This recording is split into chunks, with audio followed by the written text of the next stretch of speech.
Em 1995, um supermercado no norte da Califórnia fez um teste que ninguém esperava que desse errado. Uma marca de geleias montou uma mesa de degustação perto da entrada da loja. Em um dia, colocaram 24 sabores diferentes. No outro dia, só 6. O resultado foi o oposto do que qualquer gerente de marketing prometeria numa reunião. A mesa com 24 sabores atraiu muito mais gente. Quase 60% dos clientes pararam para experimentar. Mas na hora de comprar, só 3% deles levaram um pote para casa. Já a mesa com apenas 6 sabores atraiu menos gente, cerca de 40%. Só que 30% desses compraram. Faça as contas. A mesa com 4 vezes mais opções vendeu 10 vezes menos. Mais escolha, menos venda. Mais liberdade, menos decisão. Esse experimento foi conduzido pelas psicólogas China, Iyengar e Mark Lepper, e virou um dos estudos mais citados da psicologia do consumo. Mas o que ele revela vai muito além de geleia. Ele expõe um mecanismo que está silenciosamente sabotando suas decisões todos os dias, desde o que assistir hoje à noite até quem você escolhe para namorar. Esse mecanismo tem nome. Chama-se paradoxo da escolha. A ideia parece contraintuitiva porque cresceu, num mundo que trata a escolha como sinônimo de liberdade e felicidade. Quanto mais opções, mais controle.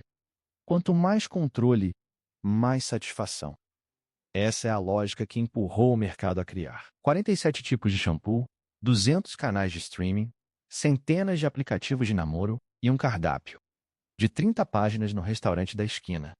O problema é que essa lógica tem um limite, e depois desse limite ela se inverte.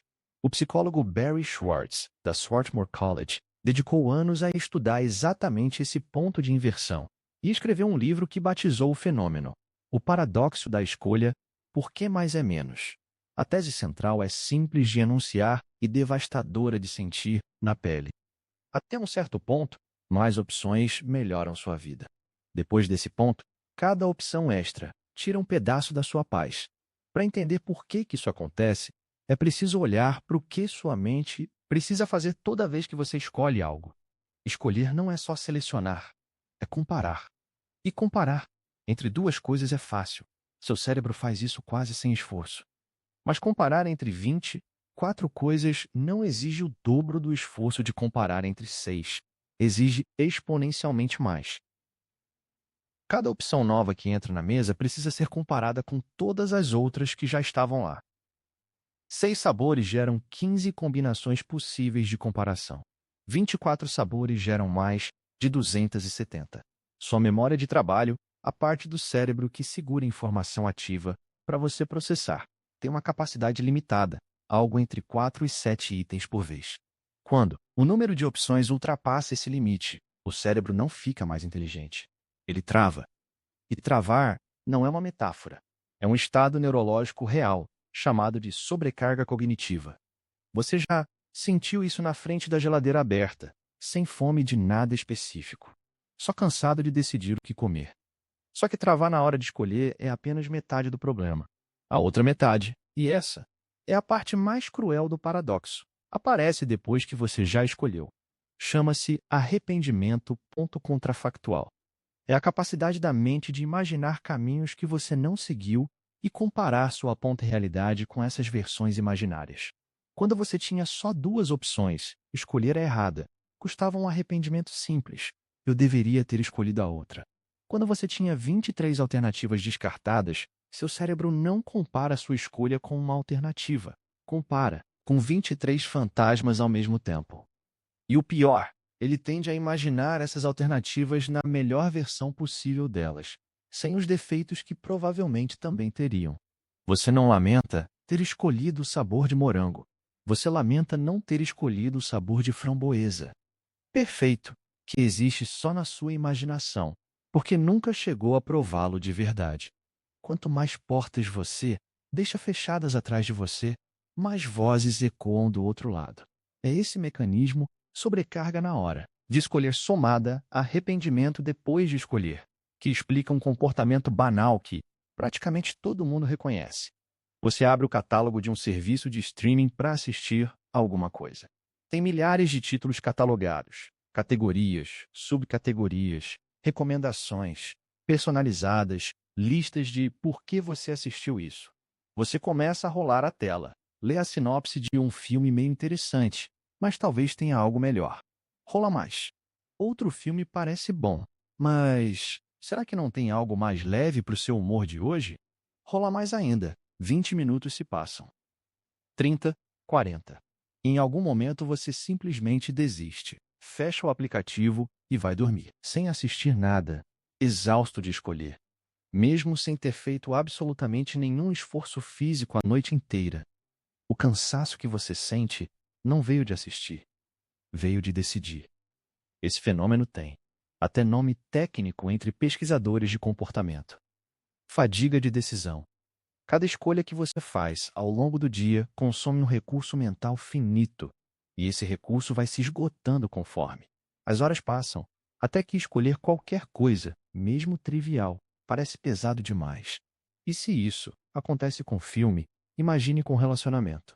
Os aplicativos de namoro prometeram resolver um problema real: a dificuldade de conhecer pessoas novas, e em muitos sentidos resolveram.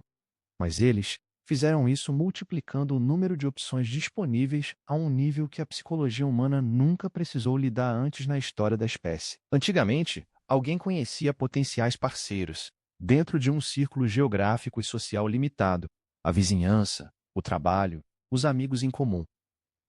Hoje, um deslizar de dedo apresenta um perfil novo a cada 2 segundos, praticamente sem fim. E pesquisas sobre comportamento em aplicativos de namoro mostram um padrão consistente com o paradoxo da escolha. Quanto maior a sensação de que existem infinitas alternativas disponíveis, menor o comprometimento com qualquer alternativa específica.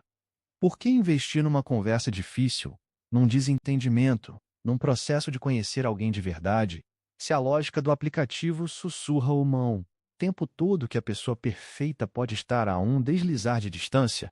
O resultado, documentado por diversos estudos de comportamento social, não é mais satisfação amorosa, é mais solidão. Porque a mentalidade de sempre ter algo melhor por vir impede as pessoas de investir profundidade em qualquer conexão presente. E conexão profunda, não quantidade de opções, é o que realmente sustenta bem-estar emocional. Chegamos então ao coração do paradoxo, a frase que resume tudo isso: abundância de opção cria escassez de decisão. Parece um trocadilho, mas é uma descrição precisa do que acontece dentro da sua mente. Quanto mais portas se abrem diante de você, mais difícil fica atravessar qualquer uma delas com convicção. A promessa da escolha ilimitada era liberdade. A entrega real, passado um certo ponto, é paralisia disfarçada de liberdade. Diante disso, cabe perguntar: existe saída? A resposta da psicologia não é reduzir escolhas até zero, é mudar o critério com que você escolhe. Aqui entra um conceito criado décadas atrás pelo economista e psicólogo Herbert Simon, ganhador do Prêmio de Ciências Econômicas em memória de Alfred Nobel. Simon descreveu duas posturas diferentes diante de qualquer decisão. De um lado, os maximizadores, pessoas que buscam sistematicamente a melhor opção possível entre todas as disponíveis e só se sentem satisfeitas quando têm certeza de que exploraram tudo.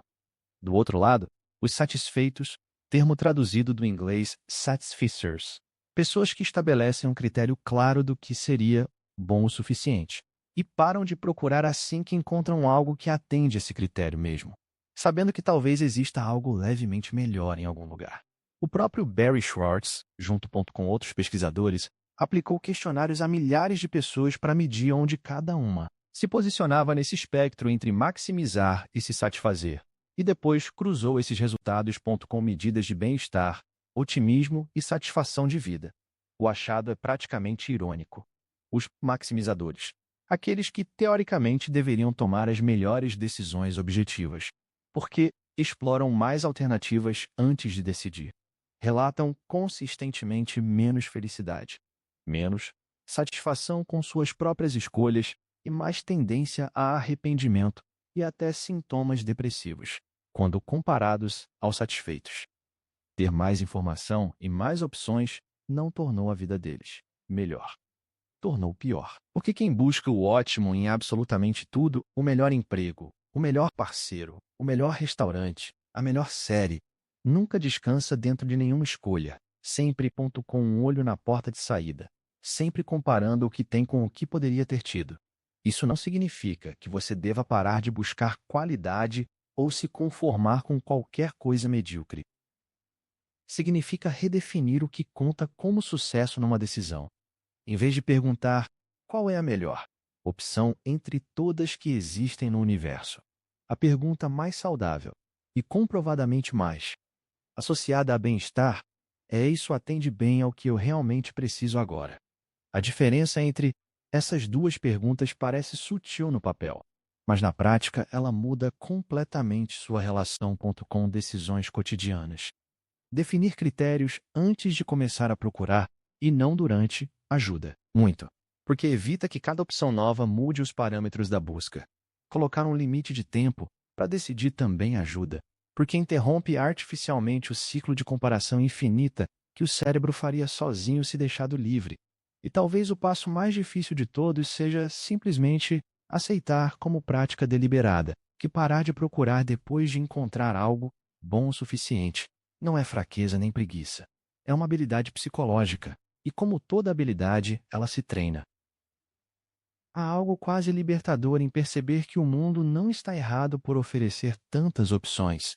É a sua mente que nunca foi desenhada evolutivamente para processar esse volume de alternativas ao mesmo tempo. Por centenas de milhares de anos, as decisões humanas envolviam poucas variáveis. Comer isso ou aquilo, ir por esse caminho ou por outro, confiar nessa pessoa ou não. O cérebro que você carrega hoje é basicamente o mesmo cérebro adaptado para esse cenário simples, agora jogado dentro de supermercados com 40 mil produtos, plataformas com milhões de títulos e aplicativos, com bilhões de perfis. Não é falta de força de vontade.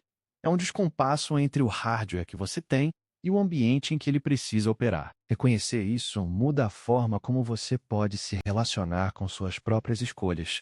Da próxima vez que sentir aquele cansaço estranho na frente, de um cardápio gigante, de um catálogo infinito ou de uma lista interminável de possibilidades, você vai saber exatamente o que está acontecendo dentro da sua cabeça e vai saber também que a saída não é analisar mais, é analisar menos e decidir com mais confiança dentro do pouco que já basta.